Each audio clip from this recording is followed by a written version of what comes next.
Welcome to Hand to Mouth. We know being broke sucks. We make it suck less. Thank you to everyone who has been joining me these last few weeks. We're going to be taking a little bit of a turn here with the live streams for the next month.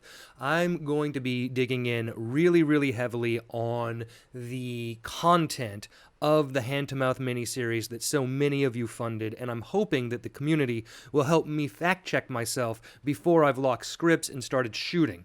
So today, we're going to be working on what to buy to feed yourself when you have no money. You know, after the last month of being in the Discord and hanging out with everybody and sharing videos, sharing recipes, sharing techniques, what I've really come down to is the quality of information on the internet is both better than it was 7 years ago and monumentally worse. There are a number of creators out there doing really wonderful work on recipes, on techniques, on all kinds of things, and I love that. There's also a lot of crap.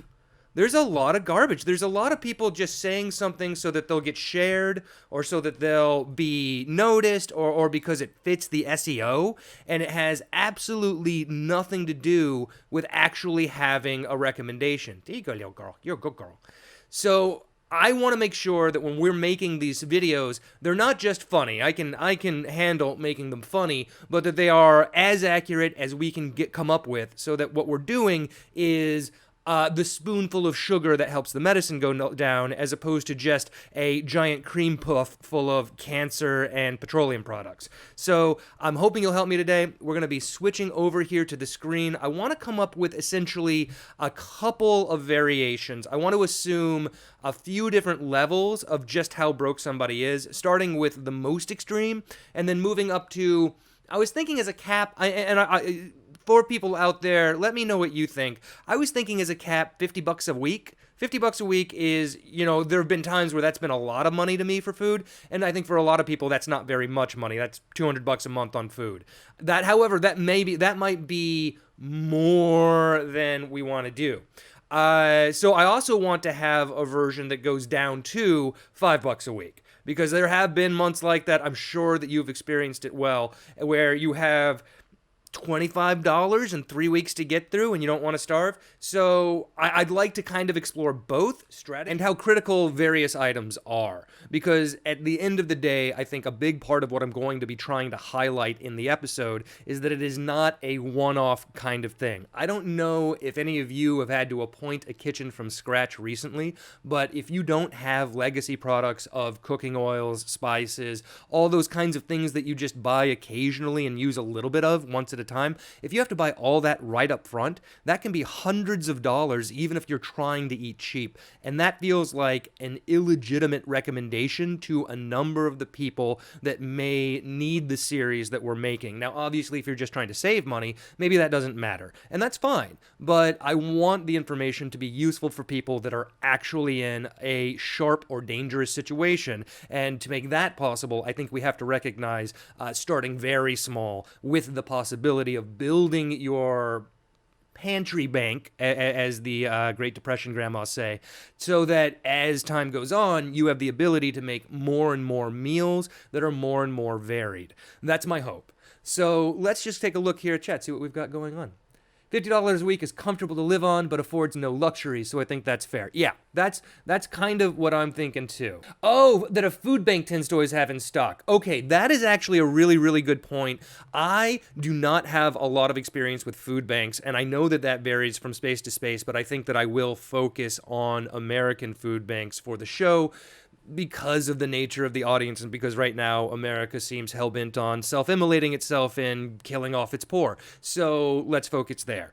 But I do actually really want to dig into what is accessible through a food bank. That is a really good point, actually. Because a food bank might be a way for us to get past the setup costs, the initial setup costs of things like cooking oils, broth, spices, if they do tend to involve those sorts of things. Otherwise, I do have some thoughts. Oh, I also just wanted to share very quickly, for those of you out there that are struggling financially, I think you might be able to commiserate with me a little bit on this.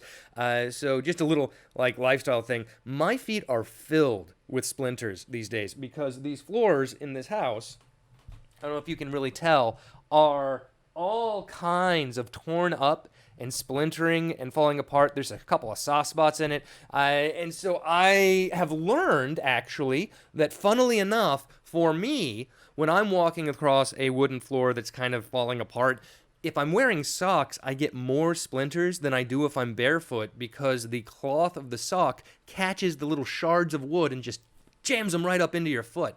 So if you're walking across rotting hardwood floors, go barefoot, and also be careful. They can collapse on you.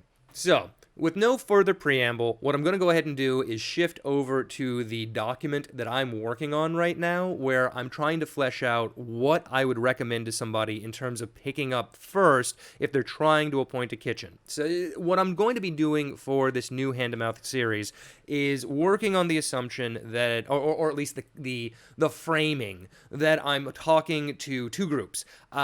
People that are moving out or living on their own for the first time and have no money, or people that have recently fallen below the poverty line and don't know how to culturally adapt from a middle class, upper middle class social mobility, we go to, shop at the nice grocery stores life, to the struggle, right? And what exactly that entails. So for both of those, I want to start for the first episode with what I call the Gear Up episode. And what I'm going to be focusing on is what you need in order to cook for yourself and take care of yourself if you have nothing.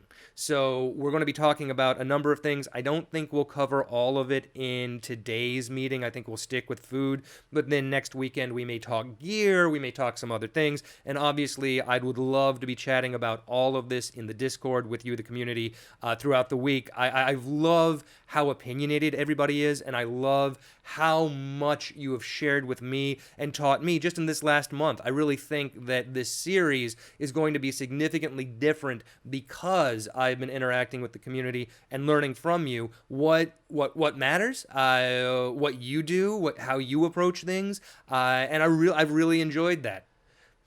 Yeah, Sir Deadlock. Well, see, that's the thing, Sir Deadlock. There's going to be this weird period over the next 2 years. This is something that people are right now not focused on because there's so many terrible things going on that it's sort of hard. You don't want to think about next year at this point, right? Everybody just wants to think about 2020, in part because we don't know what 2021 is going to look like. World War? Who knows? Who knows? So people aren't really thinking about the fact that the financial hurt, the repercussions of lost wages, lost jobs, lost opportunity is going to continue. We're not out of those woods. We're not out of the woods where we're falsely propping up the stock market. That's going to come to an end.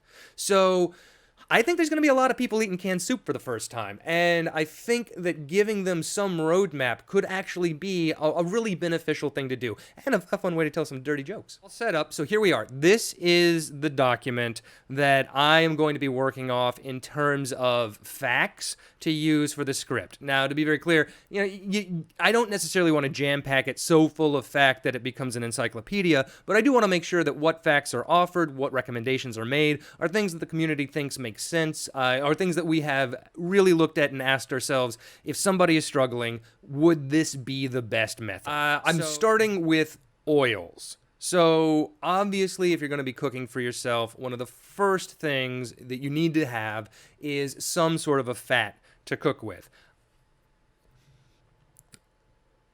Let's see. Oh, Mr. Entity, I'll go into it actually.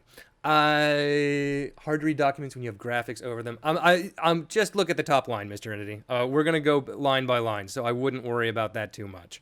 So let me go through the argument for butter, because I've been going back and forth on a high heat oil kind of all week. There are obviously safer high heat oils. If you're gonna deep fry, butter is not the one. If you're going to really high heat, butter's really not the one. But part of what I'm going to argue in the series is that deep fat frying and using large amounts of oil is in and of itself a financial luxury. So if you are talking about your day-to-day, then my argument is going to be that for frying, maybe that's a better term than high heat, for frying something in a pan, butter is a good solution for somebody that is new to cooking because visually and in terms of olfactory, you are aware of when it has scorched or gone bad. Now, obviously, if you've been cooking for a while, you know that if the oil is smoking, it has gone bad, but it's not as sharp a distinction as when butter browns and you just know you burned it.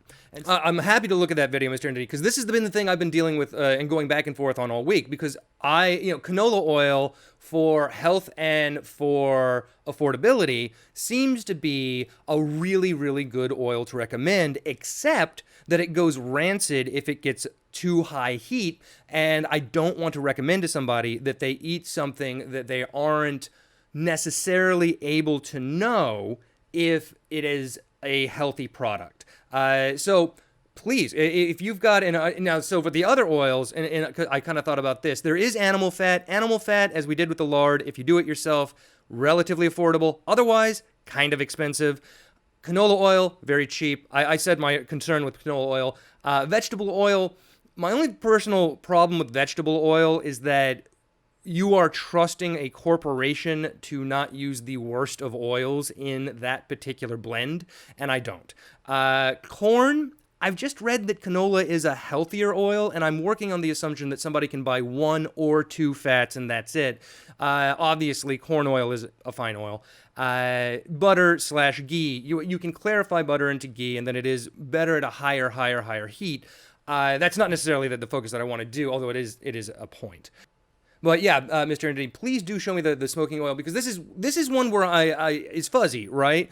Olive oil is a healthy oil, but olive oil is an expensive oil a lot of the time, unless you find it on sale. But you almost never find it cheaper than you find canola oil. So if there is a better high heat that everybody can agree to, I'm more than willing to listen. My high heat for butter is mostly as a high band limiter. Is just saying you may not be skilled enough in the kitchen yet to know if you're cooking something at too high a heat. Butter will tell you, is essentially the argument I'm thinking about making. Yeah, canola oil seems to be pretty popular for general cooking. It's a nice, mild, light oil. It doesn't really overpower. It has some purported health benefits. So I think certainly for baking, for anything where we're not cooking at too high a heat, canola oil seems totally fine. Yeah, and yes, obviously, past that, we enter the art. And actually, that's probably something that we'll break down a little bit more. So at $50 a week, I think we could probably recommend olive oil. What else gets justified at 50? Do we get to coconut oil at $50 a week? Has coconut oil gotten cheap enough at this point? I'm not trying to buy into the coconut oil solves all diseases sort of thing, but it is another oil that can tolerate a certain heat. Avocado oil, but avocado oil is just so expensive at the grocery store. General animal fats too. Yeah, you can always save. Oh, bacon grease. Oh, that's interesting. Bacon grease is another one, actually, that we might want to consider. I'm going to put that on there. Bacon grease is a good high heater. And is one of those that you can buy bacon, eat bacon, and then have enough bacon grease for at least a week. So I would say that on that level, it has some practical value. Interesting, Zimmerlin. So am I just reading... This is the problem with the internet, of course, right? Am I just reading buckets of garbage that are fear-mongering about the concern of overheating canola oil? Because if we can find sufficient information that we can show the audience that is the case and refute it, canola oil would be great to be able to tell people that they only need to start with canola oil, and then they can build more and more interesting fats over time. But if I can tell people that they can get away with just canola oil at first, I feel like that is a big step. Yeah, Mr. Entity, I think for that fishy taste is what you're really trying to avoid, because it suggests that the oil has been damaged, essentially. Interesting, Sir Deadlock. I did not realize that stores were starting to sell small sachets of oil. Yeah, and so that's another thing that we're going to be talking about when we dig into this gearing up episode, right? Is the distinction between what you should do if you have $300 to start and what you should do if you've got $5 to start, right? And so if you have $5 to start, the fact that there is an economy of scale may be meaningless to you, and it may simply be the case that you need to literally start with a little patchet, whatever. And so that actually brings us to spices, which I think is another thing to think of. Yeah. So you do have to go pretty high, and that's true. And maybe the way to sell canola oil is to reinforce the idea that you shouldn't be deep frying with it or cooking it at too high of a temperature, but you shouldn't be doing that anyway. I mean, frankly, you don't need it for frying meats necessarily. I guess if you're trying to broil something, you might be a little bit worried because you can get up over 400. Oh, Sir Deadlock. Oh, that is an interesting question. What would your intervals be for purchasing things?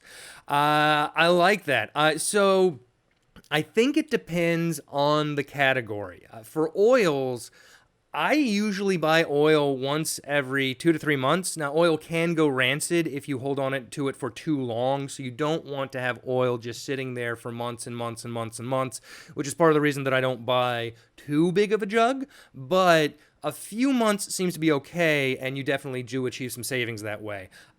Same for spices. Spices are something that I'll buy and I'll use a little bit of for a very long time. But then you look at the other end of that equation, fresh food.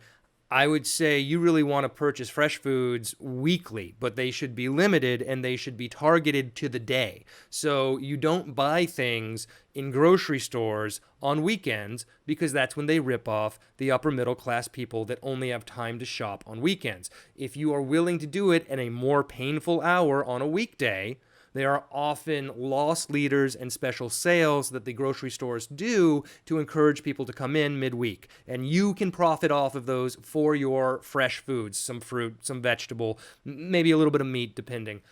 That's true, Mr. Nitty, although it does depend on the oil a little bit. There are some oils that will go rancid a little bit more quickly. And of course, you have to be careful about where you're storing them. Not everyone has the option to store them in a cool place, for instance. If you're in an unair-conditioned apartment in the summer in the Southwest Texas, you have a hot oil. There's not going to be a lot you can do. Yes. Oh, that's actually a great point, Mr. Entity. Something we'll probably also want to bring up. It's a little bit to the side because it's not cooking. It's just buying the deli and baked goods. But yes, almost any grocery store puts its perishable items, its deli items that they can't resell the next day up for half off, even less sometimes, towards the last few hours that they're open. It can be a good way to snag a cheap meal if you're looking to have something a little bit more convenient or easy. So, next category, spices. Spices, it's kind of similar to the James Test Kitchen stuff. I figure salt and pepper are the obvious. They're also the cheapest. They're also the ones that you should never steal from a fast food location run by a multinational conglomerate. In any case, super easy to source, right? For me, right under there is garlic powder and onion powder. And I'm a little bit back and forth with this one. The reason I'm using powder here instead of recommending the fresh is because I think more consistently you can get the garlic powder and onion powder for a low price. Garlic and onion can vary a little bit. Garlic powder, onion powder also don't go bad. And food waste, food rot, is a really serious issue if you're trying to budget and keep your food costs down. So I just thought that might be a good way to sort of ensure that you always have a base level of flavor to make something okay. Like, obviously, if all you have is salt, pepper, garlic, and onion, you're not going to be making anything that anyone's going to write home about, but you can probably make a vegetable taste okay for a week, right? Hot sauce. Ooh, hot sauce. Now, is hot sauce a spice or is hot sauce in like our jars? That's an interesting point. Yes, the Asian grocery. So the Asian grocery Zimmerlin is something I'm going to bring up in the episode for sure. In fact, a big part of the how to shop for yourself will be focusing on the fact that Asian markets, smaller, more local immigrant markets, tend to buy produce that was rejected by the larger conglomerates in the area, and that means you can get it cheaper. So they tend to be great places. Also, great places for you to find spices, ingredients, all kinds of things to make cooking more interesting and far more affordable. So that's definitely going to be something that I'm going to recommend. Yeah, I think of hot sauce as a condiment, but I do think it's definitely something to consider. There's definitely a lot of meals. I would say if I had to choose between hot sauce and ketchup, I would choose hot sauce, right? Because hot sauce can save ketchup can save a lot of bad meals too, but hot sauce saves so many meals. In fact, let's just go down here. Let's toss that. Let's see, canned goods, maybe jars. I'm gonna put that in jars because I think of it as a shelf thing. Hot sauce. Let's put that there. That's a good call. So okay, salt, pepper, and then spice blend. So this is what I'm thinking I'm gonna recommend in the series is if you're just starting out, because spices are expensive, they're hard to buy a lot of. You can easily spend a couple $100 just getting basic spices. So I want to talk to people reasonably, sort of like we talked about the oil packets just now. I'm going to recommend that they choose a spice blend that comes from a category of cuisine that they like to eat most. So if you are somebody that most likes Italian foods, pasta, pizza, etc., get yourself an Italian spice blend as your first one. If you like curries, Indian curry, that kind of thing, then maybe you would get a garam masala, something like that. Herbs de Provence if you're fancy. Chinese five spice if you just really want to have everything taste like takeout food for a month, which, hey, sometimes I do. You do pay for the jar, Sir Deadlock. That's absolutely correct. One of the biggest savings that you can achieve when you're shopping is to look for products that are in cheap packaging that you have never seen a commercial for, right? If you've seen a commercial for it, if it's in a pretty jar, you're paying for it. And most of the time, you can find perfectly acceptable variations that have not spent that money to mind control you. All right, so then bulk goods. So I feel like for me, my top legume is going to either be black beans or red lentils. Maybe regular lentils. I like red lentils because they cook faster, and I want to be conscious of that. But obviously, black beans don't cook fast, so it's not a deal breaker for me. In my perfect world, I think you would get all three. You'd get black beans, you'd get red lentils, and you'd get a rice. Which, by the way, how do people feel about rice? Brown rice versus white rice. White rice is vastly cheaper. You can get it enriched, but brown rice does have more nutrients. So, what feels like the right thing there? I also have white flour with a question mark here. I'm thinking about it, right? I mean, technically, with white flour, you could make sourdough. You can make a ton of different bread products if you just go with flour, but it requires a lot more effort, a lot more pre-planning, and a lot more experience. Rice is easy. Yeah, there is also that issue with brown rice. If you do want to eat it more regularly, you have to be worried about the arsenic. So you have to pre-soak at minimum. It's better to ferment it, which is another step, right? It just takes longer. It's too difficult. And the five, I feel like, I think it's white rice.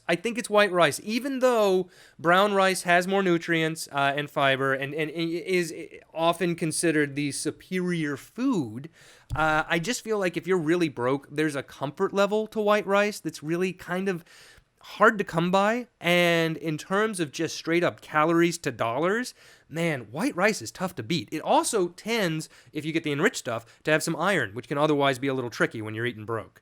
So yeah, I'm gonna do white rice. I think white rice. I love this. Okay, so what white rice do people like? I'm gonna tell you right now. My favorite is the Calrose medium grain short white rice that you often see in sushi. That's something that I really enjoy.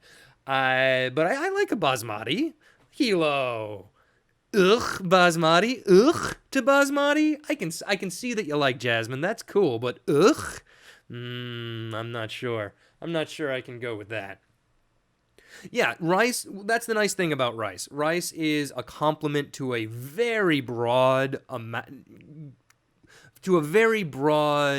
number of cuisines, right? So you can make all kinds of different Asian cuisines, Indian cuisines, Mexican cuisines, Spanish, tons and tons and tons and tons and tons of options without having to learn complex bread making techniques, which I just feel like it's not a legitimate suggestion to somebody who is getting off of work at CVS at 10 p.m. and just desperately wants something nice to eat, you know?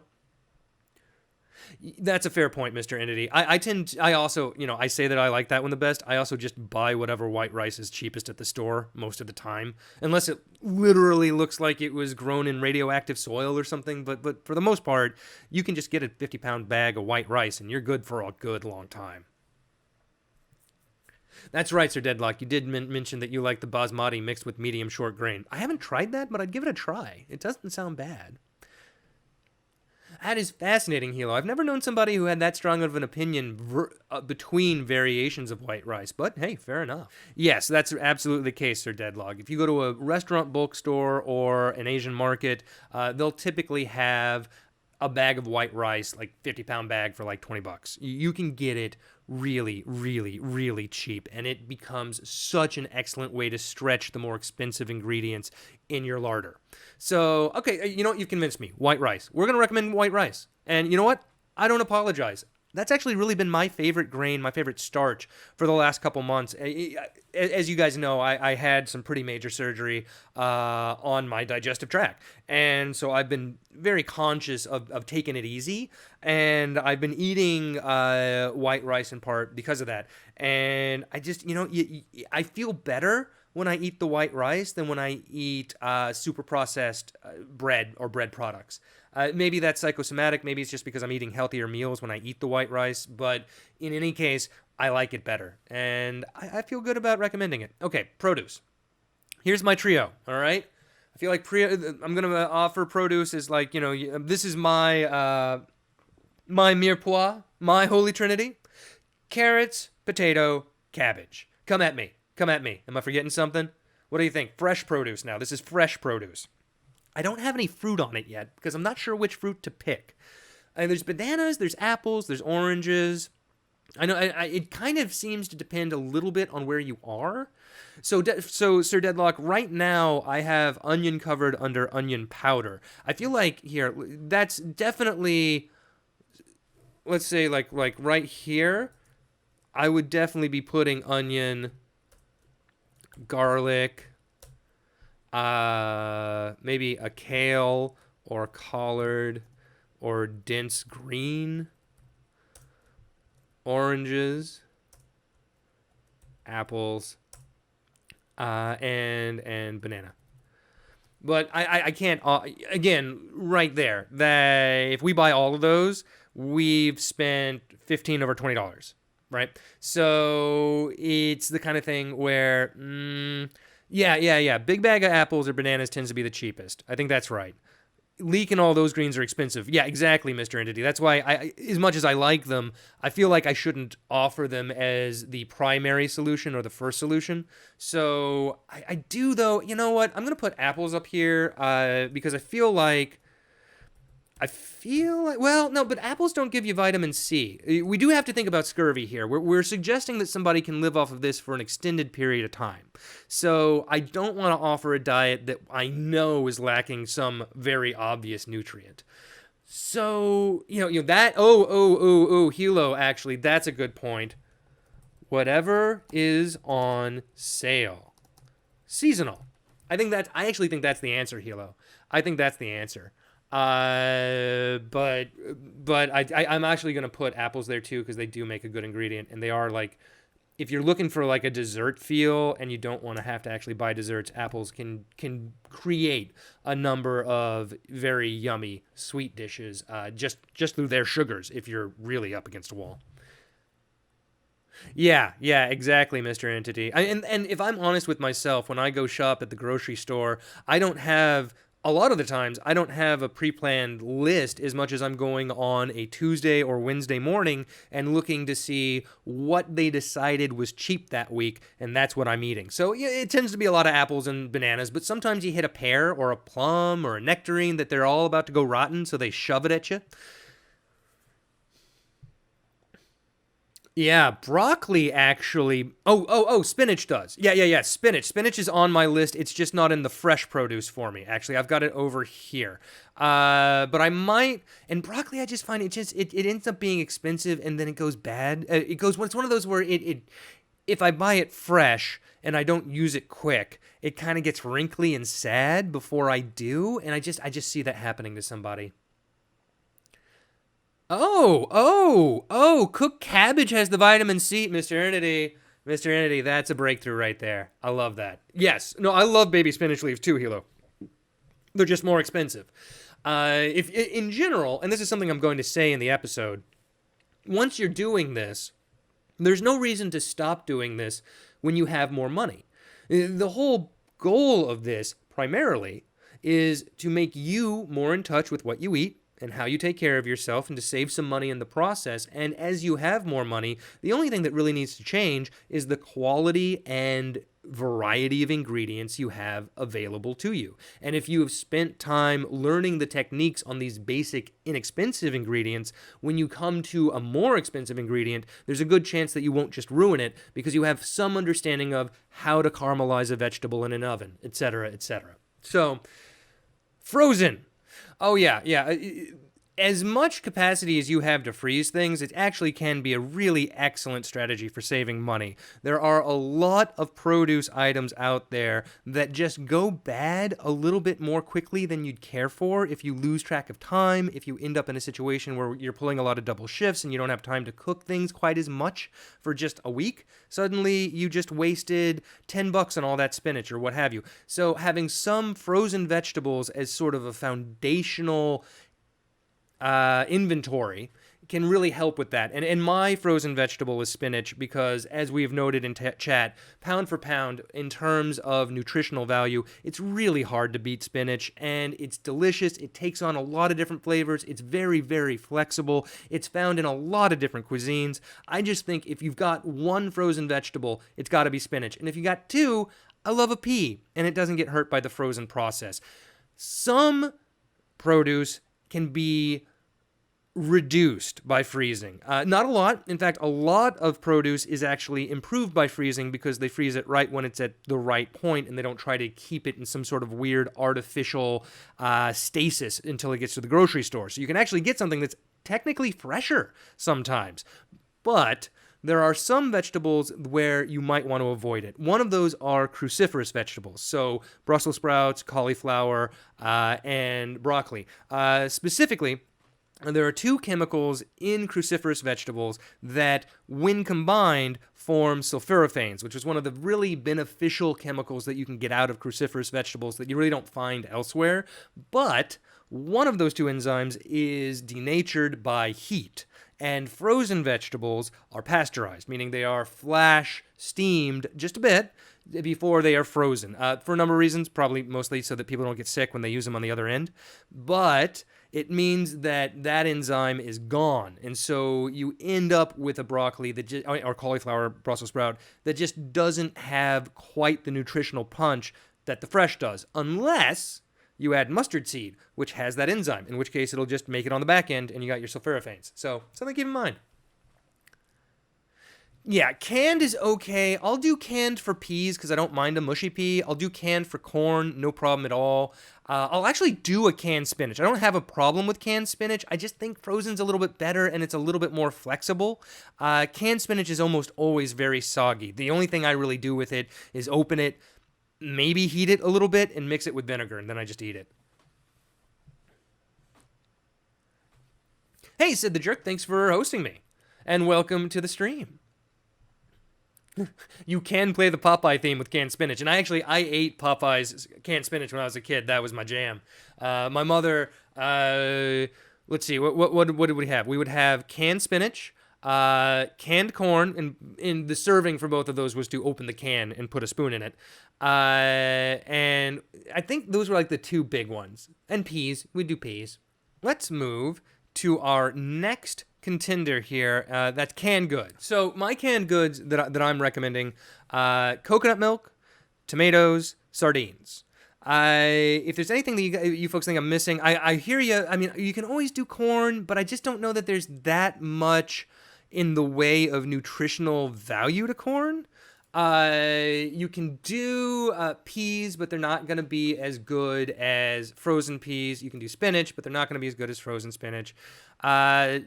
Sardine. Okay, so I like sardines more than I like tuna for a couple of reasons. There's less mercury in sardines because they're a smaller fish. They don't have quite as much of an accumulation of pollution in their flesh. They can be more expensive than tuna. It is true that they can be more expensive than tuna. They are much better for you than tuna. I don't know. Do you like the tuna or the sardines in pasta sauce, Ditaloni? I'm a olive oil sardine guy, but I could be convinced. I've never tried the pasta sauce. I kind of just by reflex don't trust canned pasta sauce. I know that's just some bougie programming. There's not really a reason that it wouldn't be good. That's another vote for tuna. Yeah, there is the question of availability too. I'm gonna put tuna there. You know what I'm gonna do? I'll just be straight up with people. Buy tuna if you can't find a decent sardine, but or if you just like tuna better and you'll eat it, right? If you won't eat sardines, then please don't buy something you're not gonna eat. Yes, I didn't know the heating process increases the amount of antioxidants in tomatoes. I did know that canned tomatoes are often fresher and more flavorful than the ones you get in the store because they are made from tomatoes that didn't have to be processed or designed for shelf stability. Tinned fish. All right. Tinned fish is a very Canadian term, Mr. Entity, but I will put it on the dock and then make fun of it later. Yes. Oh, that's in my thing. Okay, so here, let's go to jars. I didn't put it in yet. Yes, this is definitely one of the things. Where did I have it? I thought I had it on my list. No? Oh, so should be. Great call. Marinara sauce is a big one for me, actually. Chicken pot, which is basically marinara sauce and frozen chicken thigh and spinach and then like seasonings, got me through a really long and dry period. So where does coconut milk come in? So coconut milk, Mr. Slippery, is for me one of the canned foods that I like because I really enjoy curries, and it's the base liquid for curries. It's also just it's a useful fat to have around, but maybe it's a little bit too fancy for the list. I don't know. It kind of depends on which spice blend you grabbed, right? If you go the curry direction, then you would want the coconut milk. If you're going Italian seasonings, obviously you would want the marinara sauce. And maybe that's how that needs to be considered. Yes, pasta. Oh, pasta itself. Duh. Where's my dry goods? Canned goods, produce, bulk goods. There we go. I think pasta actually, if you've got white rice and pasta, you've got all the starch you need. That is a good tip, Mr. Nitty. I do that myself.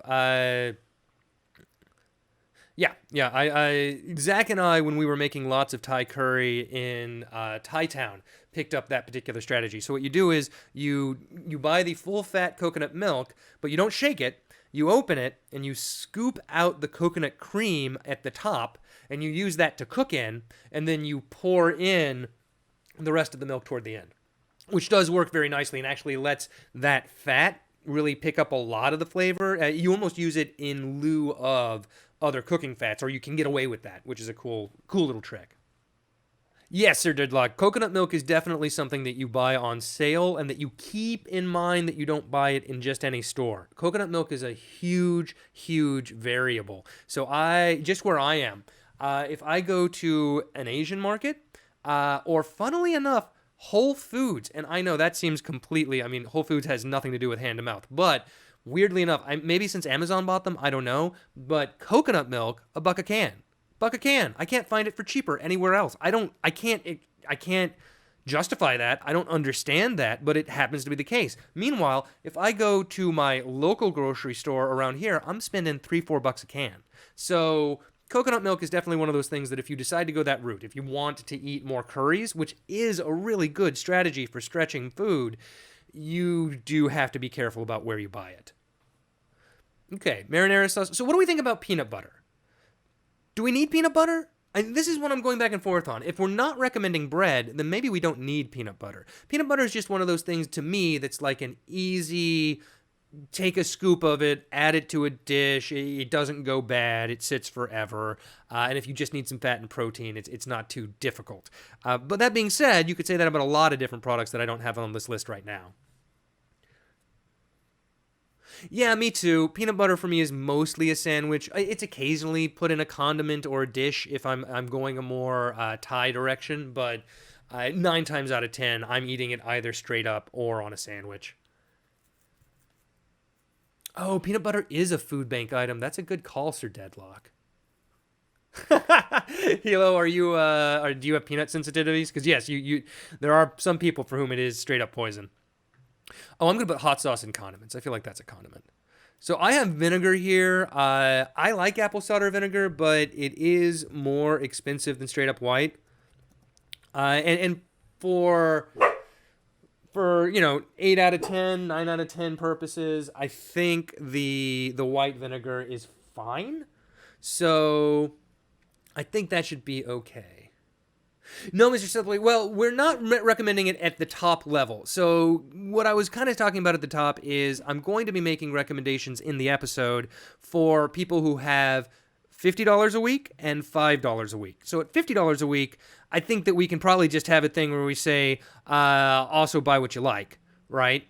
But if you got $5 a week, you're going to have to pick your one starch. And if I can only pick one, if I only have one to pick, then I pick white rice. Or at least that's what we came down to so far. Obviously, we will also probably be chatting about this in the Discord a little bit this week because I really like to kind of nail down what we want to recommend. But that's the thinking thus far, is that in terms of bang for your buck, it is very, very difficult to beat white rice. But that being said, actually, I do think that under pasta I should put tortillas, corn tortillas. Because corn tortillas you can buy a ludicrous number of for like $3 if you're in the right part of the country. And they are very easy to prepare. So I'll toss those on there, but it's got to be last, right? Because I just feel like in terms of your flexibility, there's nothing like white rice for a flexible grain. Pasta is just one of those things that I think for a lot of people comes as a quick and easy comfort food that takes very little effort. But if you're like me, you're from an area where tacos are also a comfort food, a giant stack of corn tortillas will cost you almost nothing. All right, can we think of any condiments? Any other condiments that are really essential or could not be tossed to the side? I feel like if I have vinegar and I have hot sauce, I mean, I could argue that if I have vinegar, then I can make hot sauce, but I feel like that's really slicing it down. Soy sauce. See, there's a good one. I'm going to put that one on, and I think this is, again, something I'm going to have to think about is how to express this in the video, that a lot of this is dependent on what you like to eat, and that these things will be determined almost, there's a successionary order of this, right? If you have a certain type of protein and vegetable and grain, you're going to be led to certain flavor profiles, or if you just have a particularly strong preference. Mayo, I mean, I like mayo a lot, and mayo is, mustard is a great one, Mr. Entity. Mustard's another one of those things that just saves things. You can always taste like mustard. Yeah, that's the thing. If you have oil in eggs, we haven't gotten to eggs yet, actually. That was going to be my next thing, was talking protein, because that's going to be tricky.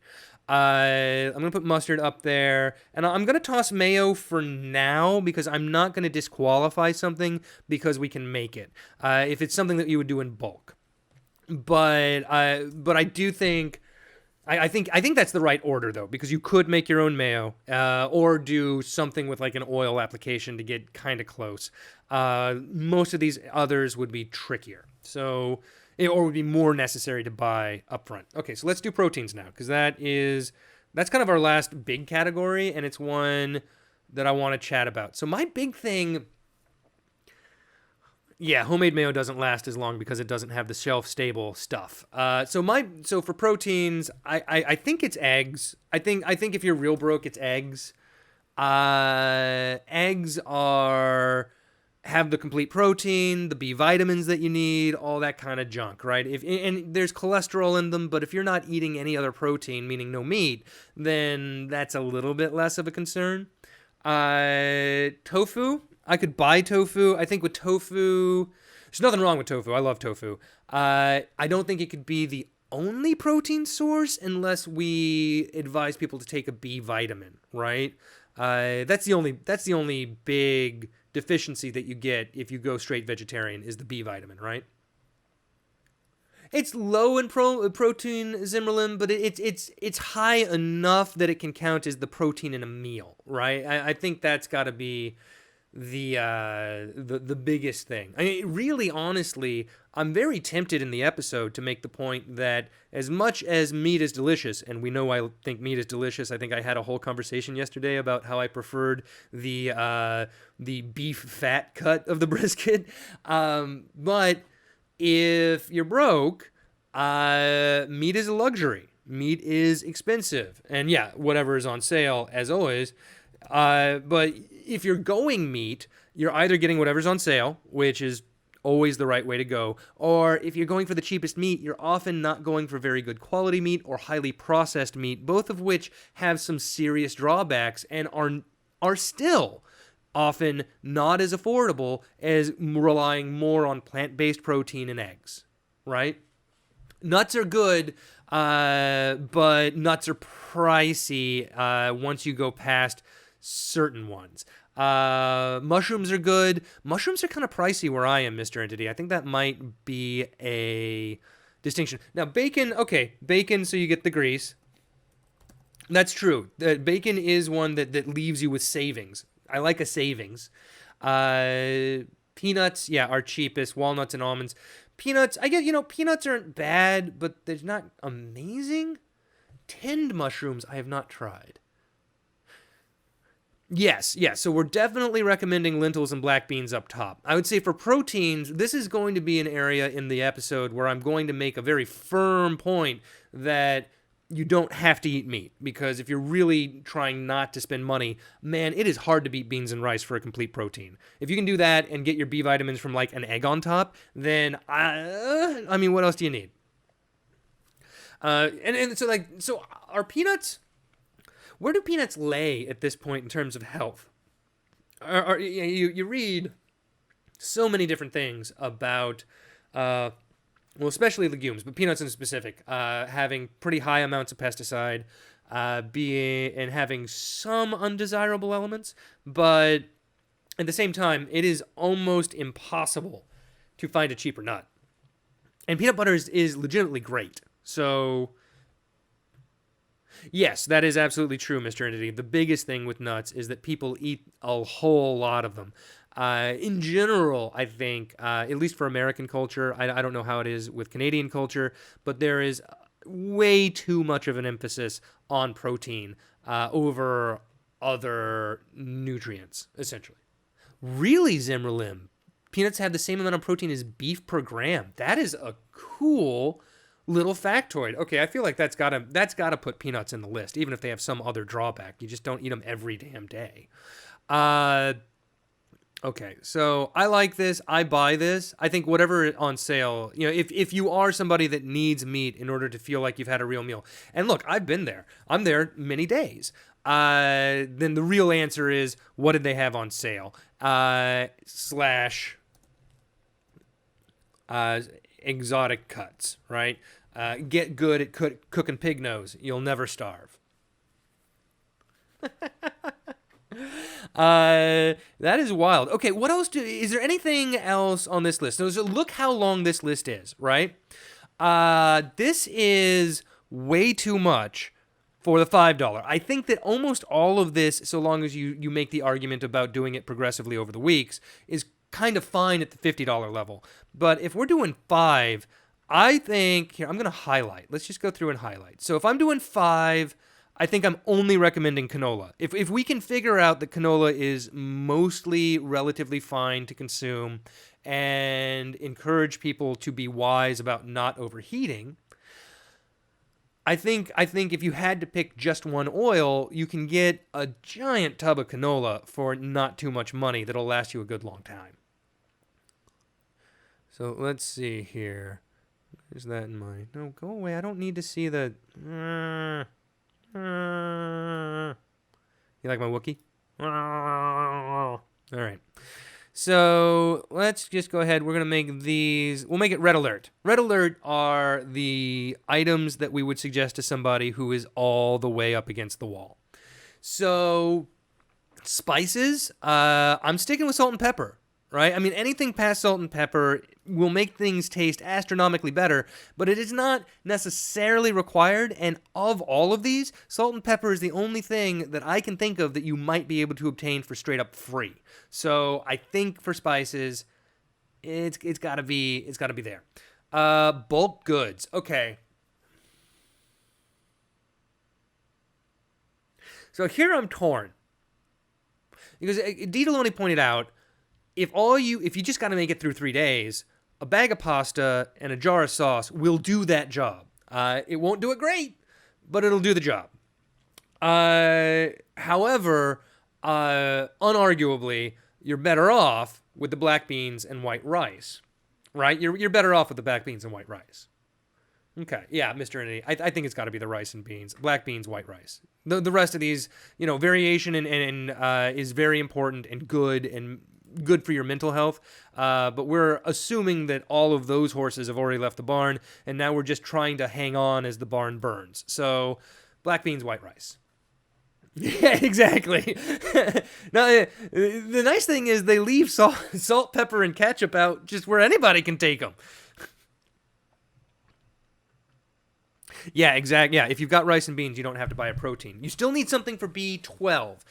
So I might still suggest an egg on this. I might, but you're otherwise okay. And as we learned, the spinach has vitamin C. So if you don't want to hit scurvy, I'm going to say, do I recommend? But I mean, the cabbage does it too. Cabbage is cheaper than spinach.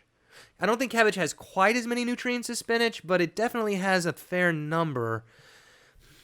Okay, what do you think? Oh yeah, eggs are going to be on that. Eggs are definitely going to be on that.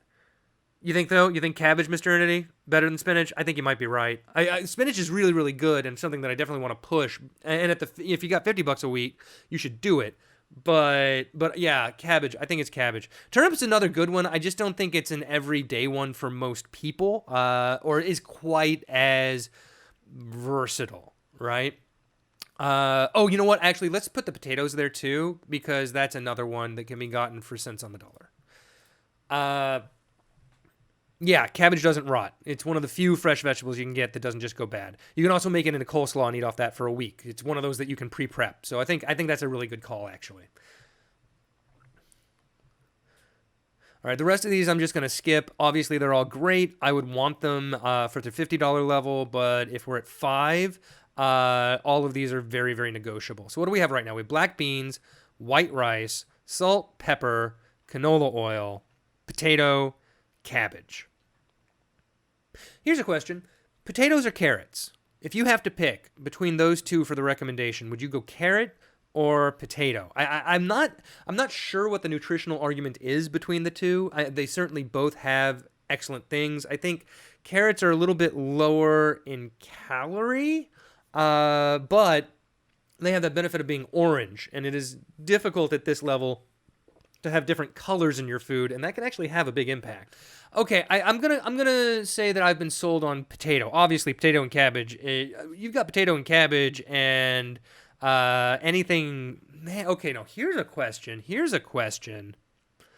All right, so I'm skipping over all of these. I mean, if you had the money for it, canned tomatoes is gonna up your life a lot. What do we think? Is that worth putting on there? Yeah, that makes sense. They're deadlocked. Potatoes are more versatile than carrots. Carrots are kind of just carrots. I like carrots, so it's okay with me. But potatoes might be the more broad one that you can recontextualize and make different ways, which might be important. Yeah. Okay. I'm gonna put tomatoes on the list because I think that in turn, yeah, they're about the same price as canned beans. They're certainly not wildly expensive. To be sure, you can get an affordable tomato, and it really does make a huge difference with the quality of the rest of this. If you can toss in some canned tomato, you're getting close to a soup. So, all right. So now, tomato versus marinara sauce. There's an interesting question. Marinara sauce usually more expensive, although not always. Not always. If you can get $1 marinara sauce, you may be in a pocket where it's as cheap as the tomato sauce, but comes with more spices and ingredients that leave you feeling more satisfied and makes the dish faster. Eventually, there might be Hilo. I want to focus on people that don't have access to open land first, especially in the United States. That can come at a premium in a lot of places. And I feel like that's for. If we think about the chapters of Hand to Mouth, this first miniseries could be titled something along the lines of So You're Broke, right? It's the first 4 points of information that I think are most critical for somebody to have if they're facing financial stress for the first time.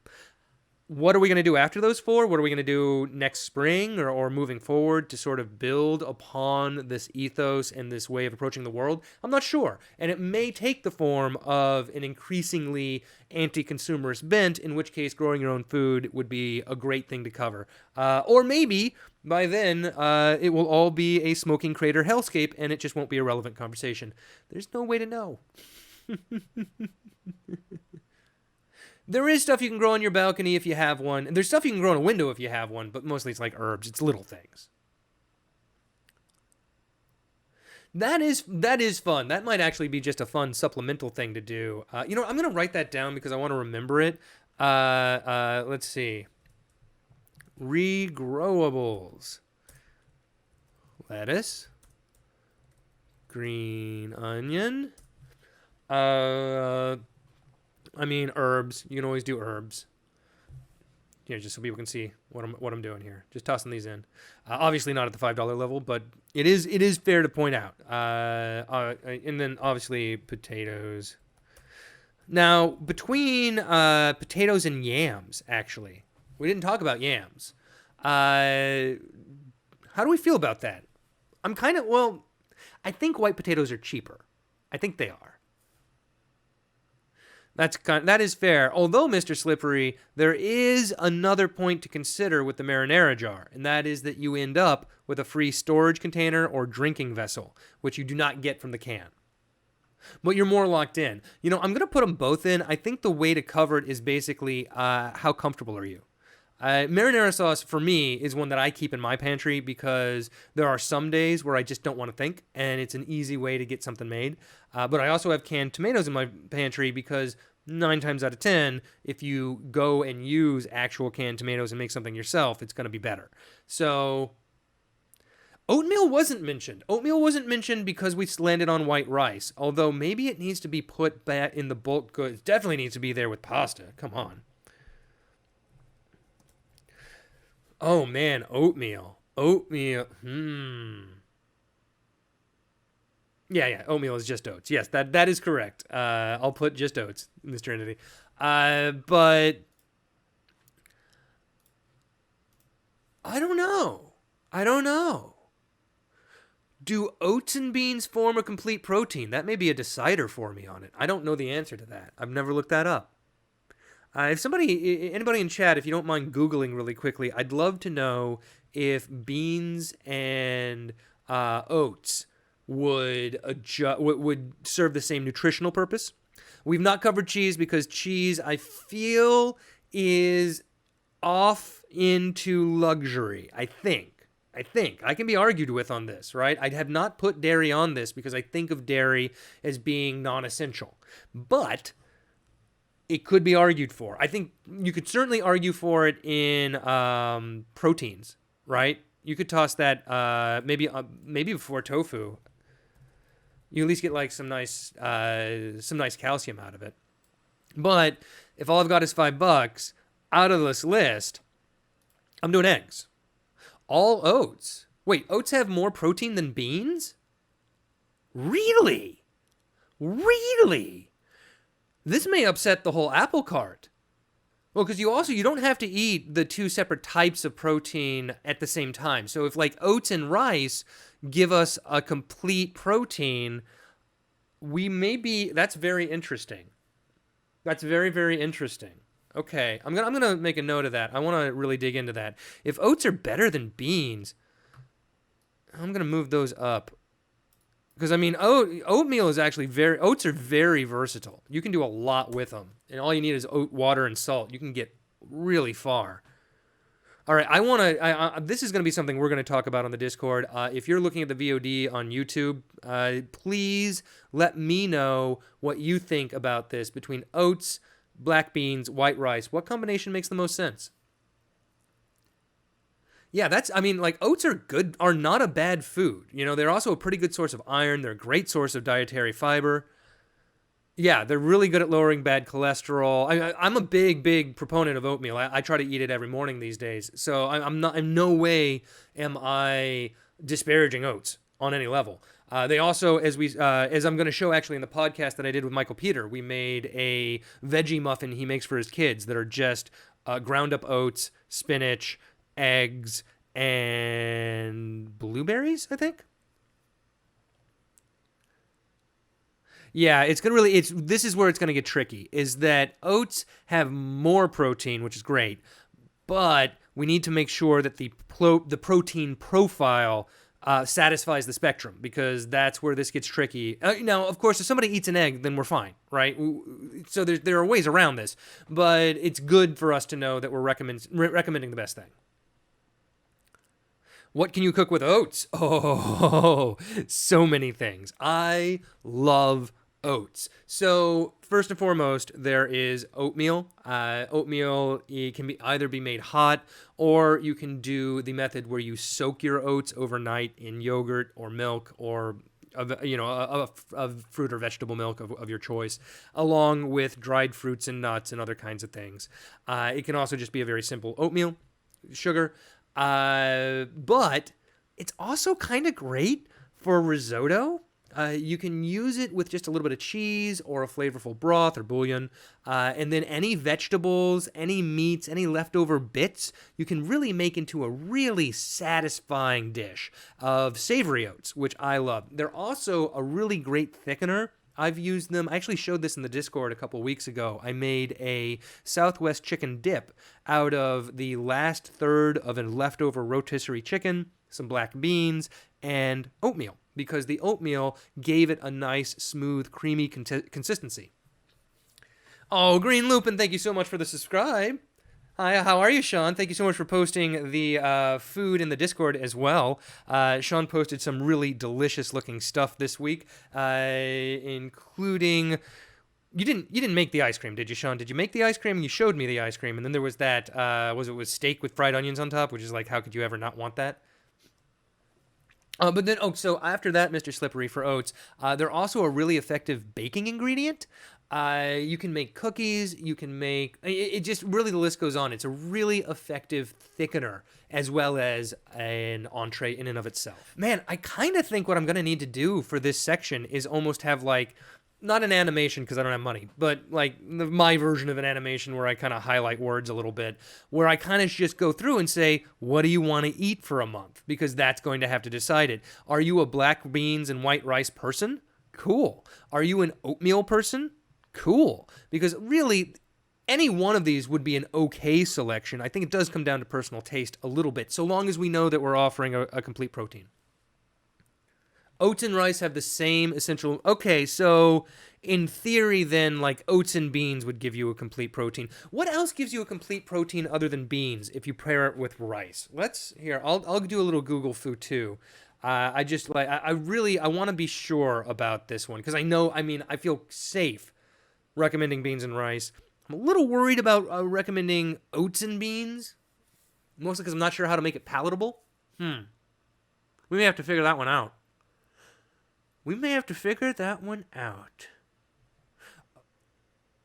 Yeah, beans and oats doesn't... You would not eat beans and oats together, Mr. Entity. If you were doing beans and oats, I think you would come up with a beans and greens meal, and then you would eat oatmeal as a meal, and you would trust that the combination of amino acids would find its way to yourself in your guts.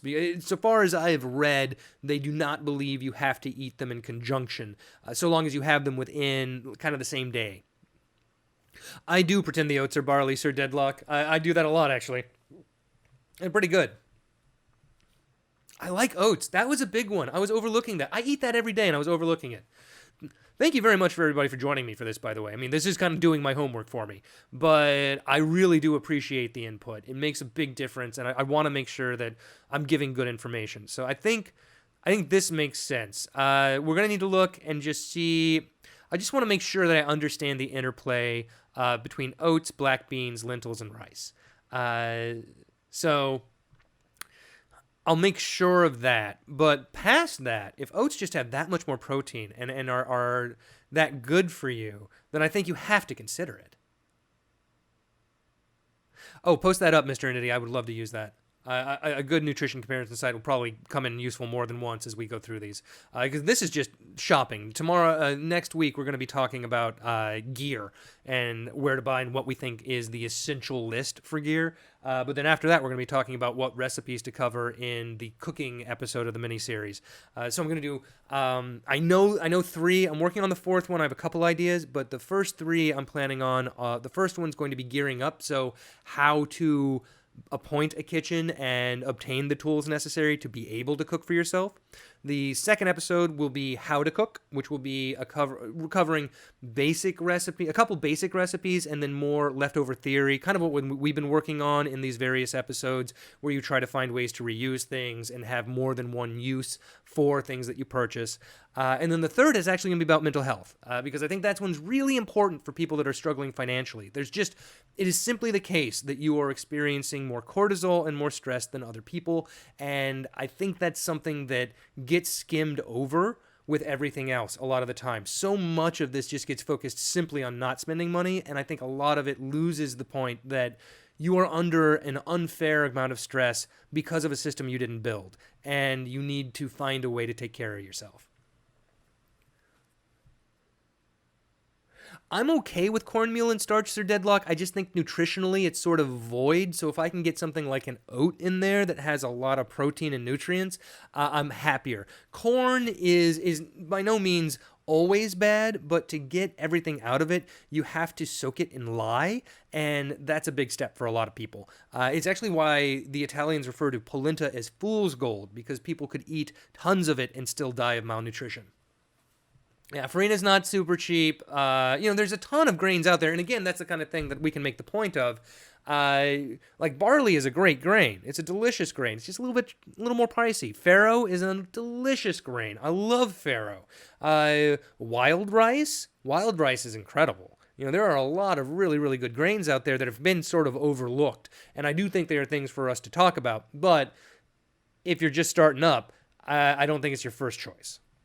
All right, well, let's see, where are we? Oh my goodness, we've been going for about an hour and a half just chatting. This has been great, everybody. Thank you so much for joining me, by the way, and kind of chatting about what we should recommend. I'm going to figure out a way to put this list up so we can cuss and discuss kind of throughout the week and pound down what we think really we want to suggest to people. I really want to I want to triple check the canola oil. I just want to make absolutely sure that we are not recommending something that isn't good for people, if we can avoid it. Yeah, it is a Google Doc, Mr. Entity. I'm going to post the link to this when we're done with the stream.